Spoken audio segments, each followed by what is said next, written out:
तो ये कहानी यूजी नाम के एक लड़के की स्ट्रगल भरी लाइफ के बारे में है। यूजी के पास कोई भी खास टैलेंट नहीं था, भले ही वो एक बहुत ही दयालु लड़का हो, पर उसे दूसरों से कैसे बात करते हैं इसका कोई नॉलेज नहीं था। नॉर्मल लैंग्वेज में हम इसे इंट्रोवर्ट भी कह सकते हैं। अब इसी वजह से उसे अपने पेरेंट्स द्वारा भी बहुत परेशान किया जाता था। दरअसल परेशान का मतलब है कि वो उसे फोर्स करते थे उस चीज को सीखने के लिए जिसमें कभी उसका कोई इंटरेस्ट था ही नहीं।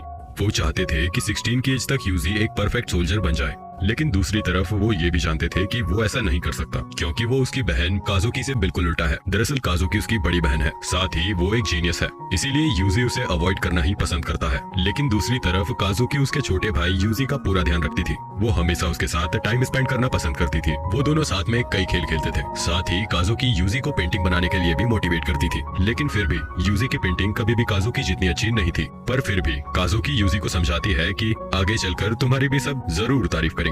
लेकिन उसी रात उनके फादर उन पेंटिंग को देखकर बहुत अपसेट हो जाते हैं और काजुकी से यूजी की सारी पेंटिंग फटवा देते हैं, क्योंकि उन्हें लगता था कि ये पेंटिंग अगर किसी ने देख ली तो उनकी फैमिली की बहुत बेइज्जती होगी। अब एक दिन वो एक आदमी से मिलते हैं जिनका नाम कीराहारा था। वो यूजी को उसकी हालत देखकर एक चॉकलेट देते हैं। फिर हम देखते हैं कि काजुकी की पेंटिंग इतनी अच्छी थी कि वो अब उसकी फैमिली की मेन इनकम का जरिया बन गई थी। अब इस कारण से काजुकी अपने पेरेंट्स की ओर ज्यादा खास बन गई थी। साथ ही यूजी के प्रति उनका बर्ताव अब और भी खराब हो गया था। अब एक दिन वो बाहर खाना खाने जाते हैं, लेकिन यूजी को साथ नहीं ले जाते। साथ ही ऐसा कई बार होने लगता है। अब एक दिन जब बाहर खाना खाकर काजुकी वापस घर आती है तो वो देखती है कि उसका भाई एक खाई हुई बासी ब्रेड का टुकड़ा खा रहा है। साथ ही वो टुकड़ा इतना पुराना और कड़क हो चुका था कि उसे पानी में डालकर पहले खाने लायक बनाना पड़ रहा था। अब काजुकी उसे रेफ्रिजरेटर के पास लेकर जाती है और कहती है कि तुम इसमें से निकालकर अच्छा खाना खा सकते हो। पर यूजी को डर था कि वो अगर ऐसा करेगा तो उसे सजा मिलेगी। अब अपने भाई की ऐसी हालत देखकर काजुकी को बहुत बुरा लगता है। साथ ही उसके साथ हुए ऐसे बर्ताव के लिए वो माफी मांगती है, लेकिन अभी भी इसका कोई फायदा नहीं हुआ, बल्कि इससे उसकी प्रॉब्लम और बढ़ जाती है। अब उसके फादर उससे और ज्यादा नफरत करने लगे थे।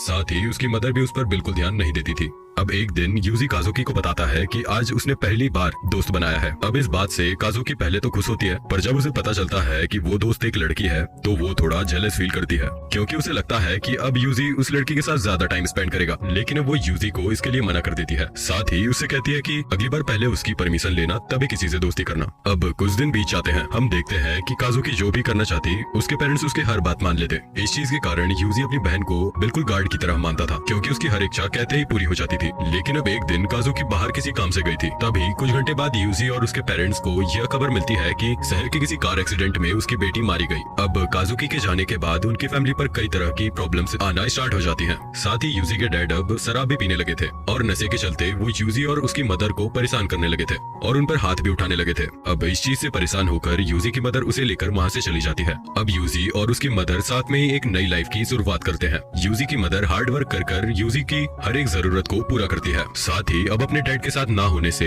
यूजी बहुत खुश था, लेकिन ये खुशी एक साल से ज्यादा नहीं चलती। एक दिन उसके फादर उन्हें ढूंढते हुए वहाँ पहुँच जाते हैं। साथ ही अब वहाँ आकर यूजी की मदर से शराब के लिए पैसे मांगने लगते हैं। अब उनकी बात मानने पर भी वो यूजी की मदर को परेशान कर रहे थे। ये देख यूजी खुद पर कंट्रोल नहीं कर पाता और पास ही रखे एक शराब की बोतल से अपने डैड पर अटैक कर देता है। इस वजह से उसके डैड अब जमीन पर गिर जाते हैं। साथ ही ये देख उसकी मदर थोड़ी चिंता में आ गई थी। वो यूजी को एक चीज देती है जिसमें उनकी सारी सेविंग्स रखी हुई थी। साथ ही वो उसे कहती है कि तुम अभी यहाँ से चले जाओ, मैं कुछ देर बाद आ जाऊंगी। अब भोला भाला यूजी वहाँ से चला तो जाता है, पर ज्यादा देर लगने साथ ही पुलिस के सायरन की आवाज के कारण वो वापस लौट आता है। अब वहाँ आकर वो देखता है कि कुछ लोग एक बॉडी को ले जा रहे हैं और उस बॉडी के हाथ में वही घड़ी थी जो उसके डैड पहना करते थे। अब अंदर जाने पर वो देखता है कि बहुत से डिटेक्टिव वहाँ पर छानबीन कर रहे थे और ये छानबीन एक मर्डर सीन की थी जिसका आरोप उसकी मदर पर लगा था। अब ये देखने के बाद वो वहीं बेहोश हो जाता है और जब उसकी आंख हॉस्पिटल में खुलती है तो वो एक लेटर पाता है जिसे उसकी मदर ने उसके लिए लिखा था। उसमें लिखा था कि अभी तक तुम्हारे साथ जो कुछ भी बुरा हुआ और जिस प्रकार का व्यवहार तुम्हारे साथ तुम्हारे डैड ने किया, उन सब के लिए मैं माफी मांगती हूँ।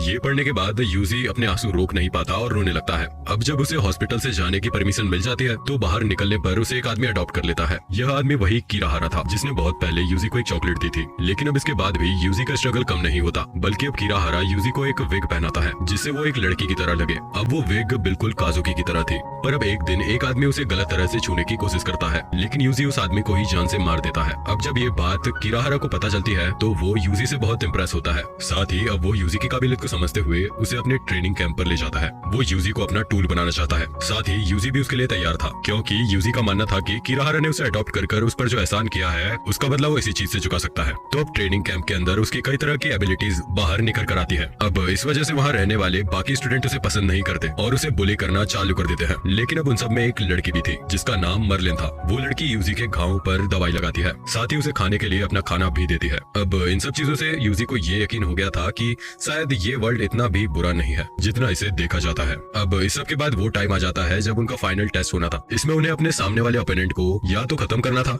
या उसे लड़ने लायक नहीं छोड़ना था। अब बदकिस्मती से यूजी की ओपोनेंट मार्लिन को ही चुना चाहता है। अब यूजी अपनी दोस्त से बिल्कुल भी नहीं लड़ना चाहता था, पर अब फाइट भी स्टार्ट हो गई थी और यहाँ यूजी हार भी नहीं मान सकता था। इसलिए अब वो मार्लिन को ना चाहते हुए भी किक करता है। उस किक की वजह से मार्लिन दर्द के साथ जोर से चिल्लाती है, जिसको सुनकर अब यूजी के सामने उसकी मदर आने लगती है। साथ ही वो ऐसा महसूस कर रहा था कि वो पूरी तरह अपने डैड के जैसा बनते जा रहा है। अब ये बात मन में आते ही यूजी अपना होश खो देता है। अब इसी चीज का फायदा उठाते हुए मार्लिन उस पर अटैक कर देती है, जिससे वो जमीन पर गिर जाता है। साथ ही अब मार्लिन उसे हंसते हुए पंच मारने लगती है और लास्ट में एक किक मारकर इस लड़ाई को एंड करती है। अब लड़ाई के लिए वो यूजी से इस सब के लिए माफी मांगती है। साथ ही वो रो भी रही थी, पर यूजी को उसकी बातें उसकी मदर की बातों की तरह लगती है। इस कारण उसे ये सब बिल्कुल पसंद नहीं आता, क्योंकि इस तरह वो खुद को हेल्पलेस और वीक ही महसूस कर रहा था। अब ये लास्ट बार था जब यूजी और मार्लिन एक दूसरे से मिलते हैं, क्योंकि अपने पहले ही मिशन में मार्लिन मारी जाती है। अब इसके बाद यूजी को पूरे 2 महीने बाद एक एक्चुअल मिशन मिलता है, जिसमें उसे कुछ लोगों को छिपकर मारना था। ये चीज उसे बहुत ही सिंपल लग रही थी, साथ ही उसने कई मिशन आराम से पूरे कर दिए थे। पर अब CIRS नाम के